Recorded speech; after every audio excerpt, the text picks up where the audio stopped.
We can feel the pain of Australia, the citizens of Australia, and we can relate to it because we see this happening in Pakistan. So, as victims of terrorism, at the outset, let me condemn the Bondi Beach, Sydney incident, and also state that we express our solidarity with the government and the people of Australia. And we also would like to compliment the Australian citizen who subdued one of the attackers and saved a lot of lives in the process. When the incident happened, certain media outlets were very quick to state that one of the attackers was from Pakistan and the other one was born in Australia. There was no evidence to prove this claim. There was no documentation, and there was no verification of this claim. But somehow we know that this campaign was launched from hostile countries trying to malign Pakistan. In Israel, in India, this campaign was proliferated and posted on social media platforms as well as electronic media platforms, which is very, very sad. Because Pakistan has been a frontline state in the war against terrorism. Pakistan continues to combat terrorists. And on a day, 16th December, which we commemorate for the martyrs of APS Peshawar, the young children. On that very day, when Army Public School Peshawar was attacked by terrorists, and we lost our innocent children. So we are a country whose children have also given sacrifices, whose children have laid down their lives in this war against terrorism. So it's very unfortunate that a country whose children, whose brave children of APS Peshawar, who were martyred on 16th of December, and we were commemorating that day. On that very day, such a false campaign is run against Pakistan. And as I said, there is not even a shred of evidence, not even any reliable source which can back this information that one of the attackers was from Pakistan. And this campaign was run deliberately, a misinformation campaign. But it saddens me that very well-reputed media outlets actually fell prey to this disinformation campaign. These news outlets, media houses, which operate globally, have an editorial board. They have their systems in which information is verified. There are structures, there's a hierarchy through which this information is passed on, and editorial control is exercised. Even then, they fail to exercise the basic norms of journalism. And a country, which I said is the biggest victim of terrorism, one of the attackers they claimed belonged to Pakistan, which was badly refuted because the Indian police yesterday issued a press release stating that one of the attackers was from Telangana, Hyderabad, belonging to India. And just a few moments ago, it has been confirmed that his passport was issued by the Indian embassy in Sydney. And in fact, he traveled to Philippines on that Indian passport as confirmed by the Philippines authorities. So I don't know why this campaign was run, but it is very, very unfortunate. And I would just like to play a small video to walk you through this campaign and how it was run and which media outlets were actually involved in it.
As you've seen, it seemed like an organized campaign which spread like wildfire, and no editorial board, no management, no reporter questioned that where this information was coming from.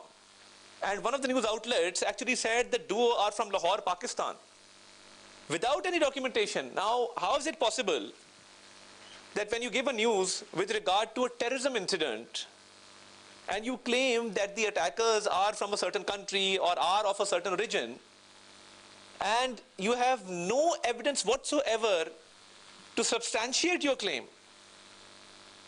It really saddens us as victims of terrorism. Pakistan has always and will always condemn terrorism in all its forms and manifestations.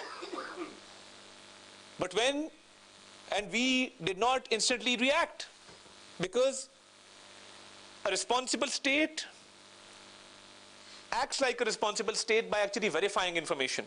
And how is it that the Indian government did not know that these people were of Indian origin or had an Indian passport or were Indian citizens?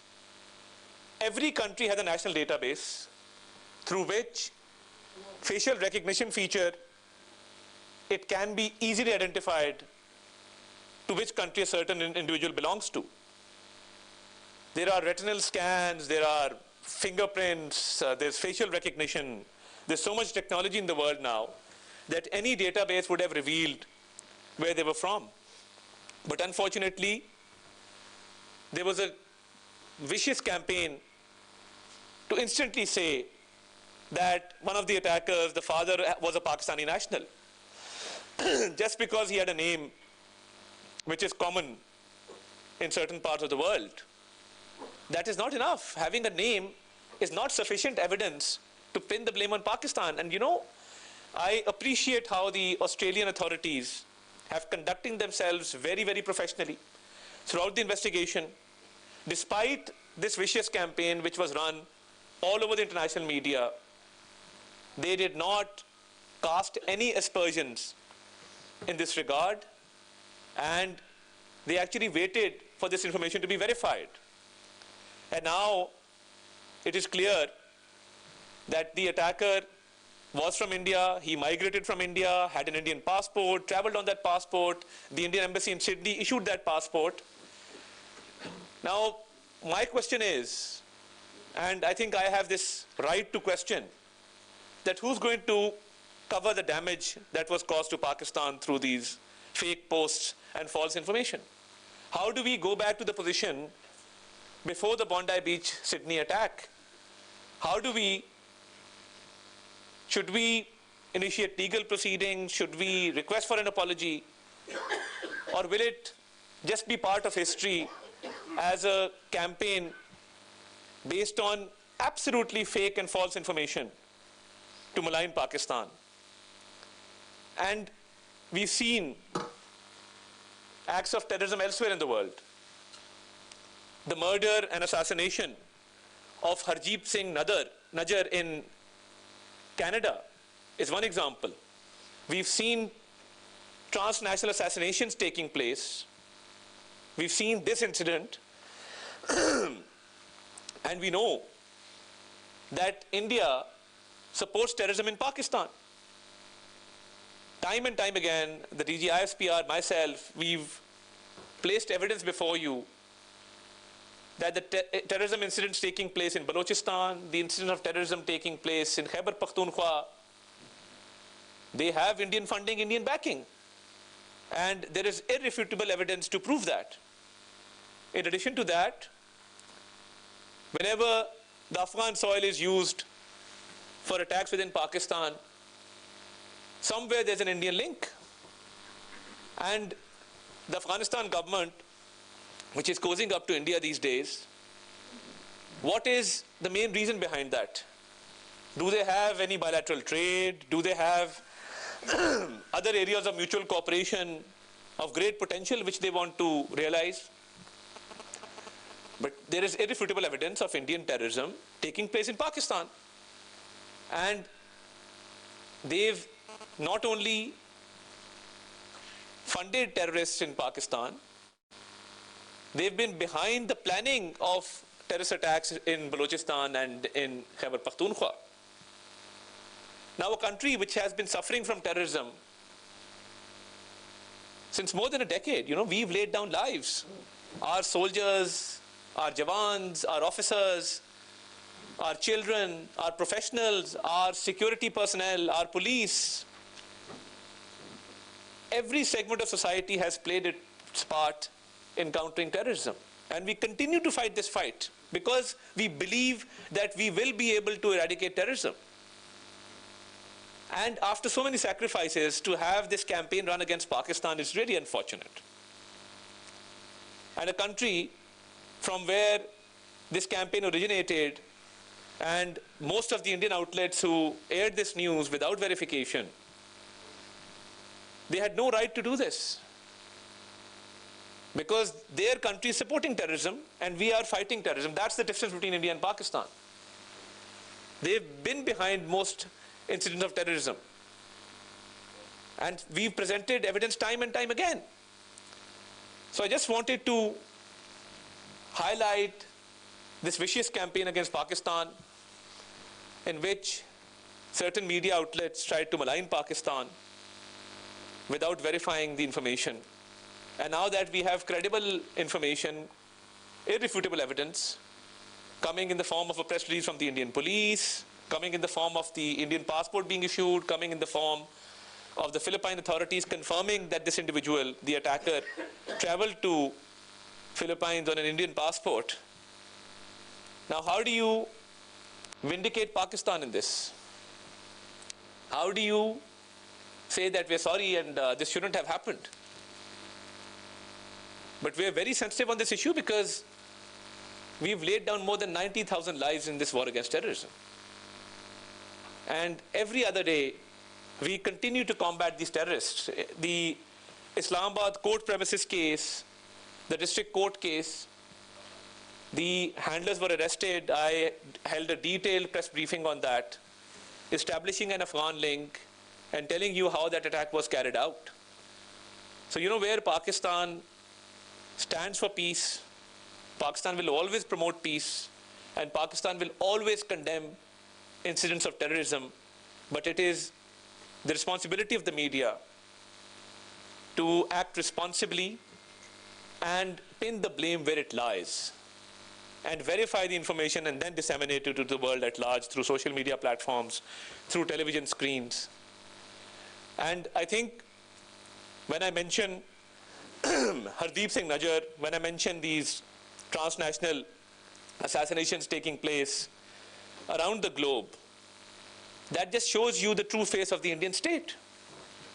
And the incident the other day where Chief Minister Nitish Kumar pulled down the veil of a Muslim woman, that just goes to show the mindset that is prevalent in that country with regard to extremism of any kind.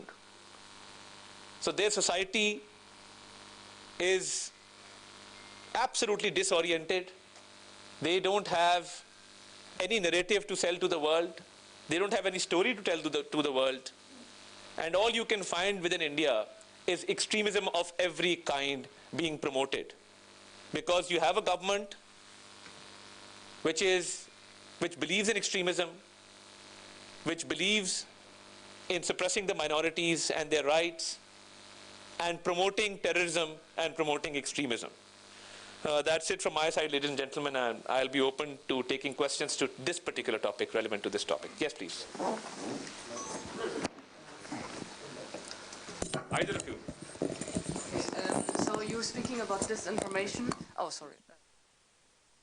वफाकी वज़ीर इत्तलात व नशरियात वफाकी वज़ीर इत्तलात व नशरियात अतातार गैर मुल्की नुमाइंदों से media briefing दे रहे थे।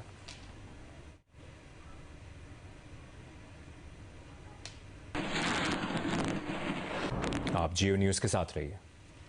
मुलाकात की घड़ी तो फिर आ जाएगी, पर टेलीनॉर विंटर मैडनेस की मंथली प्राइम ऑफर गई तो अगले विंटर ही आएगी। अभी जाओ, ऑफर लगवाओ। 1700 रुपए में 300 GB डेटा और लातादाद मिनट्स का फायदा उठाओ। निसा कोलेजन बूस्टर बनाए आपकी स्किन को स्मूदर, फर्मर एंड स्पॉटलेस। अब रहो यंग एंड ब्राइट हमेशा विद निसा कोलेजन बूस्टर।